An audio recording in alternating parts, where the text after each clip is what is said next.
सोनपुर गांव में केशव नाम का एक गरीब मजदूर रहता था। मजदूरी का काम मिल जाए तो परिवार का पेट भर जाए, नहीं तो परिवार रूखी सूखी खाकर ही सो जाता था। एक दिन, सुनो जी, तुम एक काम क्यों नहीं करते? इस गांव में तो कोई काम मिलने से रहा। तुम वो पहाड़ी के पार वाले गांव में भी तो जाकर कोई काम ढूंढ सकते हो, शायद कोई काम मिल जाए।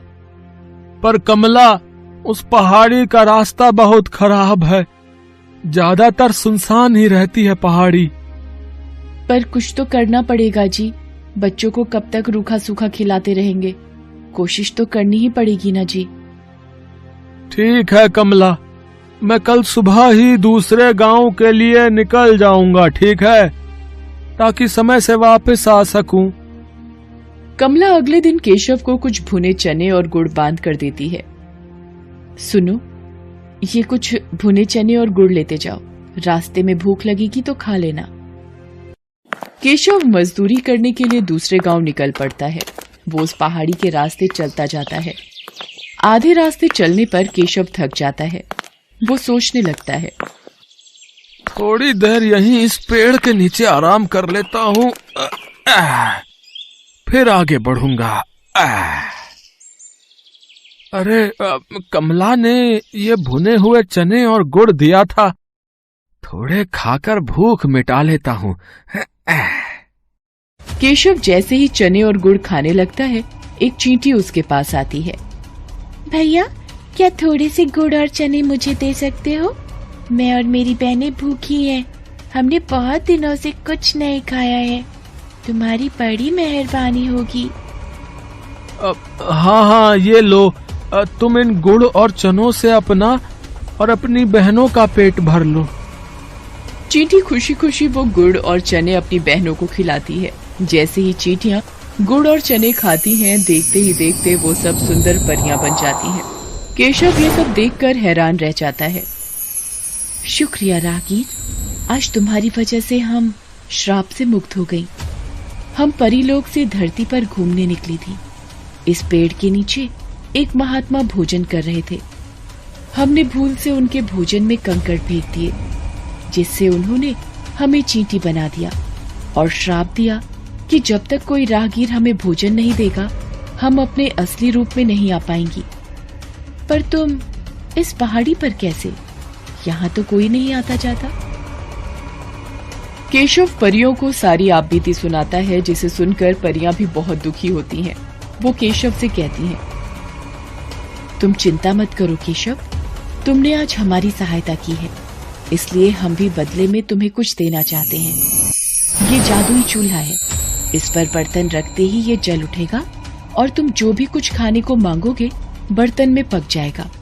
मैं तुम्हें एक मंत्र बताती हूँ।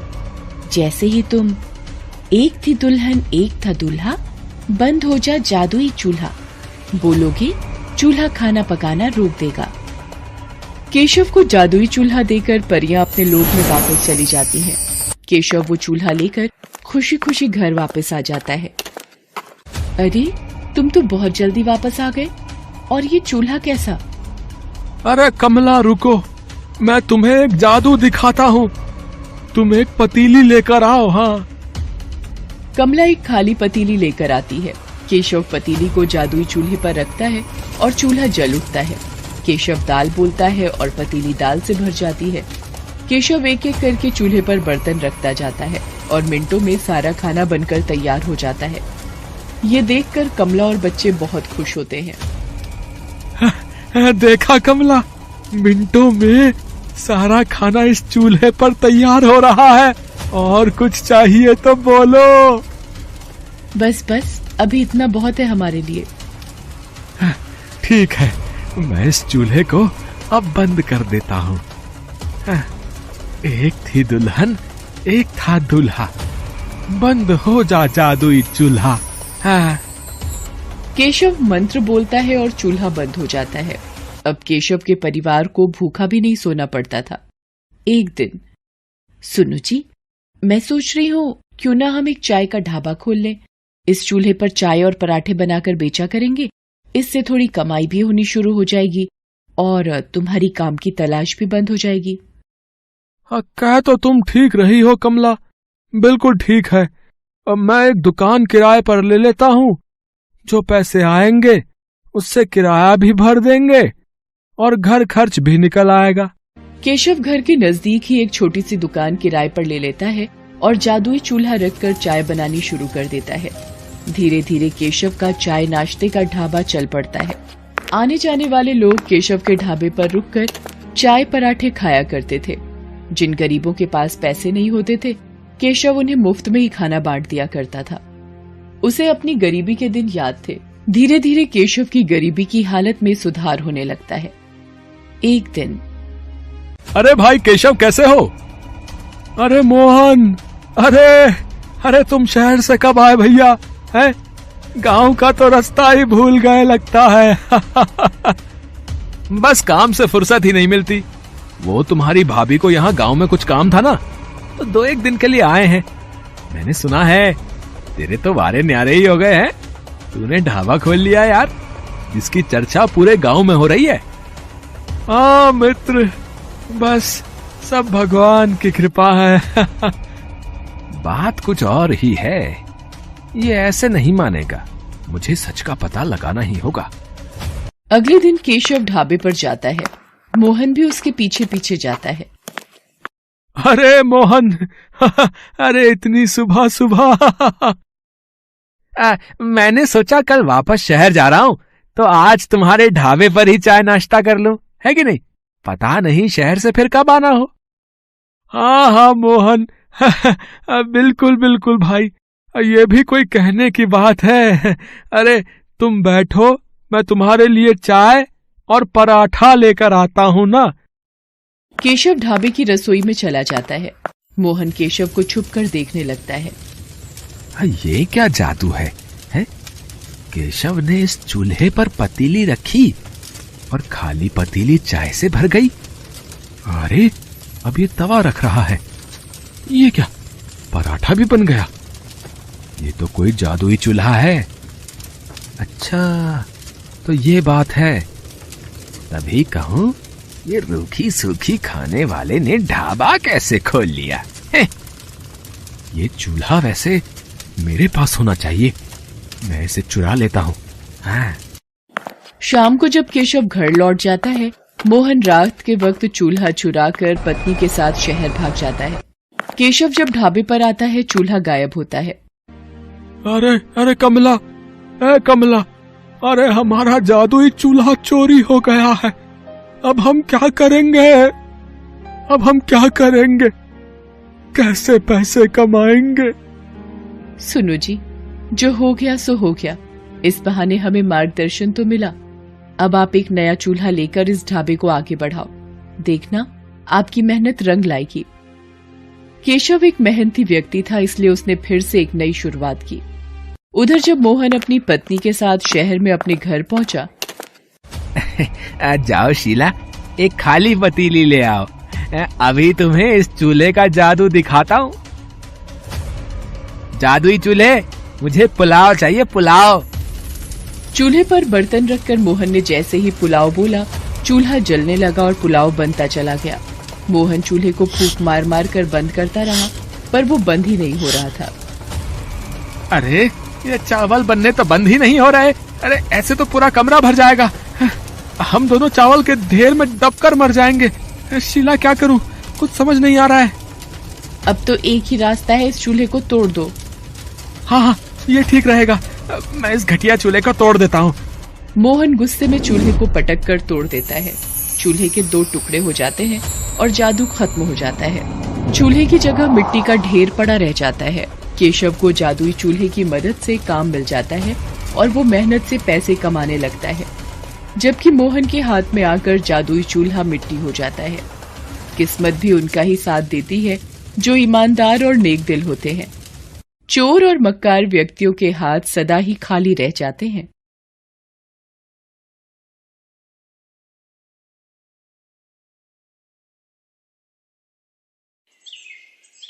रामू और घनश्याम दोनों पड़ोसी थे। रामू एक गरीब मजदूर था, जबकि घनश्याम की गांव में परचून की दुकान थी। घनश्याम लालची स्वभाव का था। वो सामान में मिलावट करके बेचता था। एक दिन, घनश्याम भैया, आपने ये चने की दाल जो दी थी गलाई नहीं गली। रघु के पेट में भी कल से दर्द है। अरे मैंने तो तुझे चने की दाल ही दी थी पर तेरे बनाने का तरीका गलत होगा या तूने अच्छे से धोई नहीं होगी। अब तेरे बेटे के पेट में दर्द हो रहा है तो तू मुझे इल्जाम लगाने आ गई है। अब तुझे 1 रुपए का भी उधार नहीं दूंगा। कोई बात नहीं घनश्याम लाला, मैं किसी और दुकान से ले लूंगी, कम से कम मिलावट तो नहीं होगी। रामू की पत्नी माला घर आ जाती है। घनश्याम से तो वो लड़ाई कराई थी, अब इतने पैसे भी नहीं थे कि वो किसी दूसरी दुकान से राशन खरीद सके। तभी रामू आ जाता है। क्या हुआ जी, आज तुम्हारा मुंह क्यों उतरा हुआ है? अरे माला, पूरा दिन गांव में घूमा पर एक भी काम नहीं मिला। कोई बात नहीं जी, कल दोबारा कोशिश करना, शायद मिल जाए। ये मैंने धनिये की चटनी और रोटी बनाई है, खा लो। रघु आजा बेटे, खाना खा ले। माँ, ये चटनी रोटी अच्छी नहीं लगती, कुछ और खाना है। ठीक है, अभी ये खा लो, कल कुछ अच्छा खिला दूंगा। अगले दिन रामू फिर से काम की खोज में निकलता है। क्या करूं, कहीं भी कोई काम नहीं मिल रहा। आज दूसरा दिन हो गया। थोड़ी देर यहाँ पेड़ के नीचे बैठ जाता हूँ, धूप भी बहुत तेज है। ओ भैया, इधर आओ, जरा मेरा एक काम करोगे? पूरे 100 रुपए दूंगा। हाँ हाँ, जरूर करूँगा। क्या काम है? ये दुकान मैंने कबाड़ी वाले से खरीदी है, जो पुरानी चीजें बेचता है। मोटा मोटा सामान तो मैंने उठवा लिया था, ये छोटा मोटा कुछ कबाड़ बचा है, ये उठवाना है। तुम इस कबाड़ को बेचो या रखो, वो तुम्हारी मर्जी होगी। ठीक है, मैं ये सारा सामान उठा लेता हूँ। रामू धीरे धीरे सारा सामान उठाकर एक रिक्शा में रख लेता है। तभी उसकी नजर कोने में रखी एक आटा चक्की पर जाती है। भाई जी, सामान तो मैंने सारा उठवा लिया, बस ये एक आटे की चक्की रह गई है। अरे भाई, ये भी उठा ही ले, पता नहीं किसकी है, मैं इसे कहाँ कहाँ रखता फिरूंगा। तू ले जा इसे, और ये ले तेरे 100 रुपए भी रख ले। रामू सारा कबाड़ बाजार में बेच देता है, पर आटे की चक्की पुरानी थी इसलिए कोई भी उसे नहीं खरीदता। रामू चक्की को घर ले आता है। अरे, ये आटे की चक्की कहाँ से उठा लाए? अरे वो एक व्यक्ति को दुकान का कबाड़ उठवाना था, 100 रुपए भी दिए और बाकी 50 रुपए का कबाड़ भी बिक गया। पर ये चक्की कोई खरीद ही नहीं रहा था, इसलिए घर ही ले आया। पुरानी है, काफी समय से शायद इस्तेमाल नहीं हुई, थोड़ा बहुत गेहूं पिस जाए तो देख लेना। रामू चक्की को एक कोने में रख देता है। उस दिन माला दाल चावल बनाती है, ये देखकर रघु खुश हो जाता है। माँ, आज तो दाल चावल है, मजा आ गया। रघु को खुश देखकर माला और रामू भी खुश हो जाते हैं। वो दिन तो काम मिलने से कट जाता है, पर फिर वही परेशानी। रामू मजदूरी के लिए जाता पर खाली हाथ लौट आता। एक दिन, अरे आटा तो खत्म हो गया, अब क्या करूं? क्या हुआ माला, क्यों परेशान हो रही हो? आटा खत्म हो गया है, रघु अभी थोड़ी देर में रोटी मांगेगा तो क्या दूंगी? क्या करूं माला, मजदूरी के लिए जाता हूँ, कोई काम ही नहीं मिलता। वो उस दिन जो थोड़ी सी गेहूं, अरे वो जो गीली हो गई थी बारिश में, वो कहाँ रखी थी सुखाकर? वो तो मैंने डिब्बे में रख दी थी, मुट्ठी भर गेहूं ही तो है, उसका क्या करोगे? तू ले आ, फिर बताता हूँ। माला डिब्बे में रखे गेहूं लेकर आती है। एक बार इस चक्की में गेहूं डालकर देखता हूँ, थोड़ी बहुत गेहूं पिस गई तो आटा बन जाए शायद। रामू चक्की को साफ करके जैसे ही उसमें गेहूं डालता है, चक्की में से धुआं निकलने लगता है और एक अप्सरा बाहर आती है। रामू और उसका परिवार अप्सरा को देखकर घबरा जाता है। अप्सरा कहती है, मांगो कुछ भी खाने का, अप्सरा है देती, ये जादुई आटा चक्की सबका पेट है भरती। तुम कौन हो और इस चक्की में से कैसे बाहर आई हो? हमें माफ कर दो, हमें कुछ नहीं चाहिए। डरो नहीं मुझसे, तुमने मुझे याद किया, अब मैं तुम्हारी गुलाम हूँ। तुम्हें क्या चाहिए बोलो? आटा, दाल, चावल, चीनी, बेसन, मक्का, जो चाहो मेरी जादुई चक्की मिनटों में हाजिर कर देगी। तो हमें 1 बोरी आटा और 1 बोरी दाल दे दो अप्सरा। चल मेरी चक्की दिखा कमाल, हाजिर कर दे आटा दाल। देखते ही देखते चक्की में से आटा और दाल का ढेर लग जाता है। अरे माला, ये तो चमत्कार हो गया, शुक्रिया अप्सरा जी। रामू, तुम दिल के बहुत नेक हो, इसलिए तुम्हें ये जादुई आटा चक्की प्राप्त हुई। पर याद रखना, ये चक्की दिन में एक ही बार अपना जादू करती है। इसमें निकले अनाज का गलत उपयोग होने से इस चक्की का जादू खत्म हो जाएगा। ये कहकर अप्सरा चक्की में समा जाती है। रामू और माला जादुई चक्की पाकर बहुत खुश थे। अब वो रोजाना दिन में एक बार चक्की में गेहूं डालते और अप्सरा से जो भी मांगते वो दे देते। अब तो रामू के घर में अनाज की बोरियों का ढेर लग गया। माला उसे बोली, सुनो जी, क्यों ना हम ये अनाज की बोरियां शहर बेच दें? कह तो तुम ठीक रही हो, मैं आज ही ये अनाज शहर बेच आता हूँ। रामू को अनाज की बोरियां ले जाता देख घनश्याम की नजर पड़ जाती है। वो रामू का आवाज लगाता है और उससे पूछता है कि वो बोरियों में क्या ले जा रहा है। रामू सीधे स्वभाव का था, सब कुछ घनश्याम के सामने उगल देता है। घनश्याम चालाक था, सारी बात की भनक ले लेता है। एक दिन जब रात में रामू और माला गहरी नींद में सो रहे होते हैं, घनश्याम चक्की को चुरा लेता है। घर लाकर वो चक्की में गेहूं डालता है। अप्सरा बाहर आ जाती है और वही कविता दोहराती है, मांगो कुछ भी खाने का अप्सरा है देती, ये जादुई आटा चक्की सबका पेट है भरती। अच्छा, फिर तो ढेर सारी बोरियां आटा, चावल, दाल, चीनी सब कुछ भर दो है। मेरी पूरी दुकान में अनाज की बोरियां ही बोरियां भर जाएं। हाँ, चल मेरी चक्की दिखा कमाल, हाजिर कर दे आटा दाल। तू जो भी है, चल अब जा वापस चक्की में, तेरा काम खत्म, चल जा। अप्सरा बिना कुछ बोले वापस चक्की में समा जाती है। घनश्याम एक बार चक्की का इस्तेमाल कर चुका था। उसे पता नहीं था कि चक्की दिन में एक ही बार जादू करती है। वो दोबारा चक्की में गेहूं डालता है, पर अप्सरा बाहर नहीं आती। वो चक्की को तेज तेज घुमाने लगता है और गुस्से में आ जाता है। अरे ये जादू क्यों नहीं हो रहा है? अप्सरा बाहर क्यों नहीं आ रही? लगता है ये चक्की खराब हो गई है। जमीन पर पटक कर देखता हूँ, अप्सरा को जब चोट लगेगी तो डरकर बाहर आ जाएगी। घनश्याम चक्की को तेजी से जमीन पर पटकने लगता है, जिससे चक्की के 2 टुकड़े हो जाते हैं। वो गुस्से में चक्की के टुकड़े रामू के पास लेकर जाता है। ओ रामू, तूने मुझे पागल समझा है? हैं? ये कोई जादुई चक्की नहीं है। अप्सरा मेरी पिटाई से डरकर भाग गई और ये देख, चक्की के भी 2 टुकड़े हो गए। चक्की की चोरी तुमने की थी। ये जादुई चक्की थी जो एक दिन में केवल एक ही बार अपना जादू दिखाती थी। तुमने लालच में आकर चक्की को ही तोड़ दिया। तुम एक बार मेरे से आकर कहते, मैं खुद ही तुम्हें ये चक्की कुछ दिनों के लिए दे देता, पर तुमने सब कुछ बर्बाद कर। अरे मेरा कुछ बर्बाद नहीं हुआ है, क्या बात कर रहे हो तुम? मेरे गोदाम तो मैंने अप्सरा से कहकर पहले ही भर लिए थे। मुझे अब साल भर कुछ करने की जरूरत नहीं है, समझे? आराम से कमाकर खाऊंगा मैं रामू। हाँ। चक्की के टूटने से रामू निराश तो था, पर अब वो अनाज को बेचकर कमाए धन से एक दुकान लेकर व्यापार करना चाहता था और मेहनत करके परिवार को पालना चाहता था।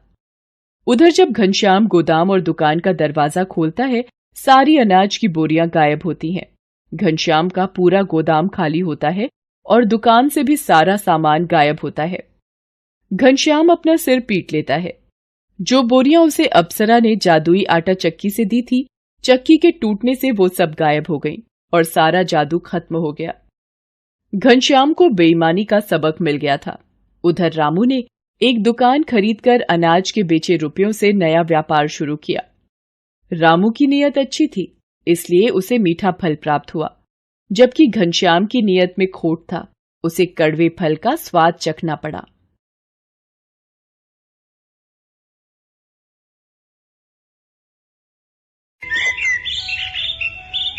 राधिका एक गरीब परिवार की सीधी सादी लड़की थी।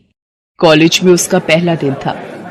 वो पढ़ाई में अच्छी थी, इसलिए उसका एक अच्छे कॉलेज में एडमिशन हो गया था। राधिका जब पहले दिन कॉलेज पहुंचती है, लगता है तुम कॉलेज में नई आई हो।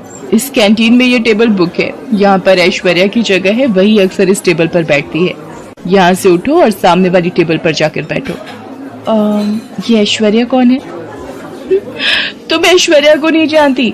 हमारे कॉलेज की शान है वो। ये लो, आ गई हमारी ऐश्वर्या। तुषार, मेरे लिए एक सॉफ्ट ड्रिंक लेकर आओ। क्या बात है, तुम्हारी नजरें किसे ढूंढ रही हैं ऐश्वर्या?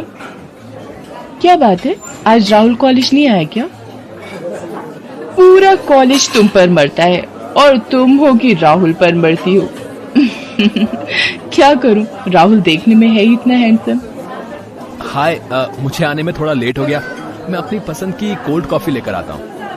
भैया मेरे पास 100 रुपए का नोट है, आपके पास चेंज होंगे तो आप चाय के पैसे ले लो। कोई बात नहीं, बाद में दे दीजिएगा। ये लीजिए 100 रुपए की चेंज मेरे पास है। एक कोल्ड कॉफी देना। थैंक यू, मैं कॉलेज के बाद आपको चेंज लौटा दूंगी। अरे कोई बात नहीं, इट्स ओके। अगर आप देना ही चाहती हैं तो मैं नेक्स्ट टाइम कॉफी पी लूंगा आपकी तरफ से। राहुल, अरे यार कब से तुझे ढूंढ रहा हूँ। ऐश्वर्या टेबल पर कब से बुला रही है। पता नहीं ये ऐश्वर्या भी ना रोज नया कोई ड्रामा शुरू कर देती। चल देखता हूँ अब ये क्या प्लान करने वाली है। वैसे मैंने आपको पहली बार कॉलेज में देखा है। What's your good name? जी मेरा नाम राधिका है और आज कॉलेज में ये मेरा पहला दिन है। ओके बाय राधिका, फिर मिलते हैं। ओके गाइस, नेक्स्ट मंथ हम कॉलेज ट्रिप के लिए गोवा जा रहे हैं, तो मैं इस बार अपने बर्थडे की पार्टी गोवा के क्रूज पर देने वाली हूँ। ये लड़की भी ना। ओह सॉरी राधिका, मैंने देखा नहीं। मेरी वजह से तुम्हारी चाय जमीन पर गिर गई।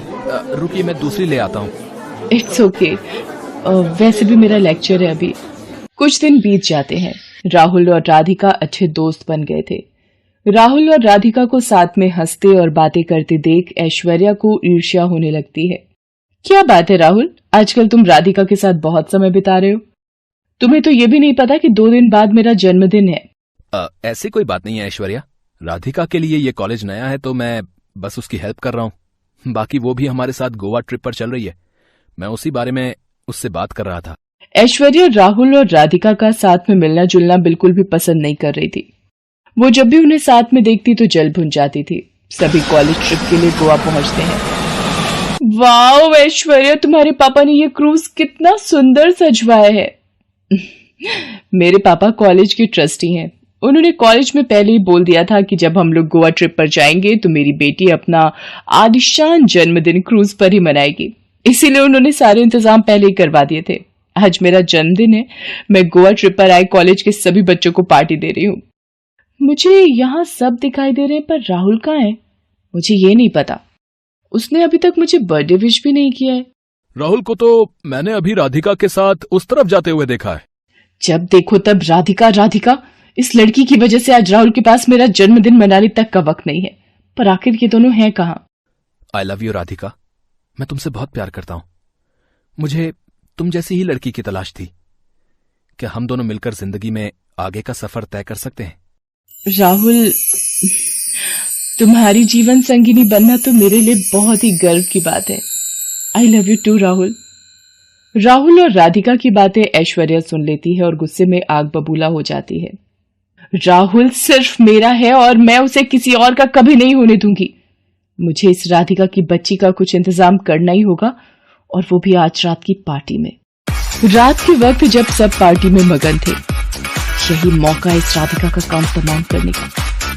राधिका जल्दी आओ, वो देखो कितनी सुंदर शार्क मछली। कहाँ पर है ऐश्वर्या? मुझे तो कहीं नजर नहीं आ रही। थोड़ा नीचे झुको तब तुम्हें नजर आ जाएगी।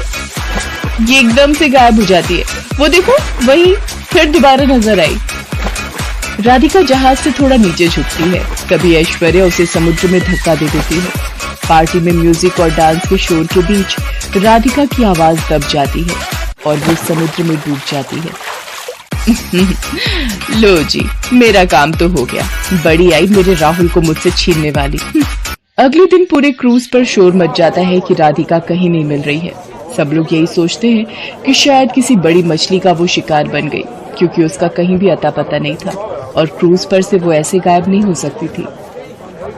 सब लोग वापस आ जाते हैं। राधिका, तुम कहाँ चली गई? तुम्हारे बिना मेरा बिल्कुल भी मन नहीं लगता है। हमें गोवा से आए कितना समय बीत चुका है। राहुल चलो कॉलेज चलते हैं। जल्दी से तैयार हो जाओ, मैं तुम्हें लेने आई हूँ। आखिर राधिका ऐसे कैसे गायब हो गई? मैंने उसे क्यों नहीं बचाया? मैं हमेशा अपने आप को इस बात के लिए जिम्मेवार मानूंगा। मैंने ही उसे अपने साथ गोवा चलने के लिए जिद की थी। वो तो जाना भी नहीं चाहती थी। राहुल, तुम समझते क्यों नहीं हो? राधिका मर चुकी है। पिछले 6 महीनों से उसका कहीं भी अता पता नहीं है। सारे गोताखोर हर तरफ ढूंढ चुके हैं, पर उसकी लाश तक नहीं मिली। अब तक उसे समुद्री मछलियों ने अपना शिकार बना लिया होगा। नहीं, मुझे अभी भी यकीन नहीं हो रहा है कि मेरी राधिका मर सकती है। राधिका जिंदा है। मेरा दिल कहता है वो एक दिन जरूर वापस आएगी। उधर समुद्र में डूबते हुए राधिका का सिर एक पत्थर से टकरा गया था।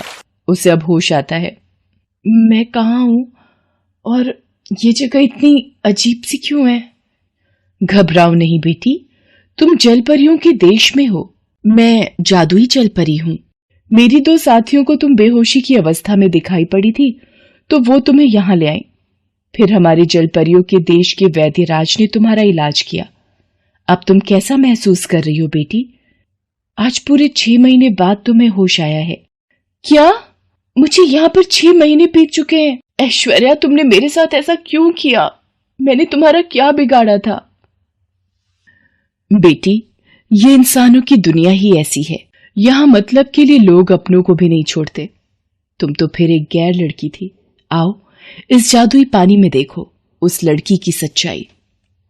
पलक, उस 2 कौड़ी की लड़की राधिका का तो मैंने काम तमाम कर दिया है। बेचारी सीधी सादी बनी फिरती थी। मेरे राहुल को मुझसे छीनने चली थी। मैंने उससे उसकी जिंदगी ही छीन ली। आज शाम को मेरी और राहुल की सगाई है। उसके बाद हम दोनों को एक होने से कोई भी नहीं रोक सकता। जलपरी, क्या आप मुझे एक बार मेरे राहुल का चेहरा दिखा सकती हो? हाँ राधिका, ये देखो।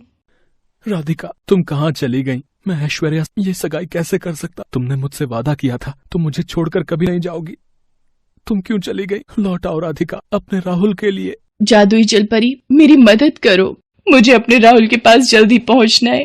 कृपया करके कोई रास्ता बता दो जादुई जलपरी।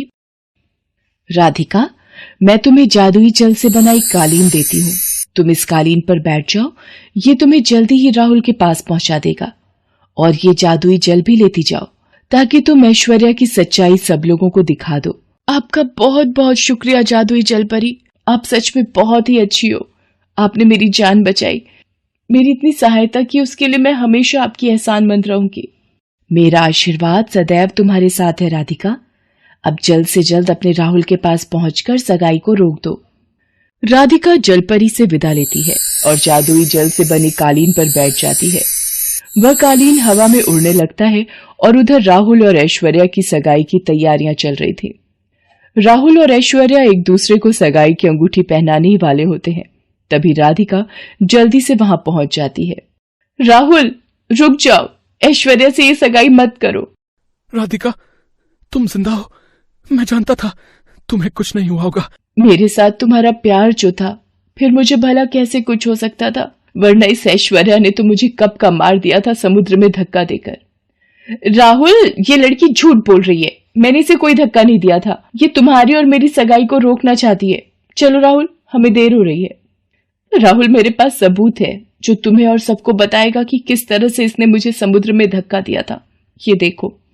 राधिका हवा में जादुई पानी उछालती है और एक दृश्य बन जाता है जिसमें सब कुछ सामने आ जाता है। ऐश्वर्या घबरा कर रोने लगती है। ऐश्वर्या, तुम्हें अपनी दोस्त कहते हुए भी मुझे शर्म आती है।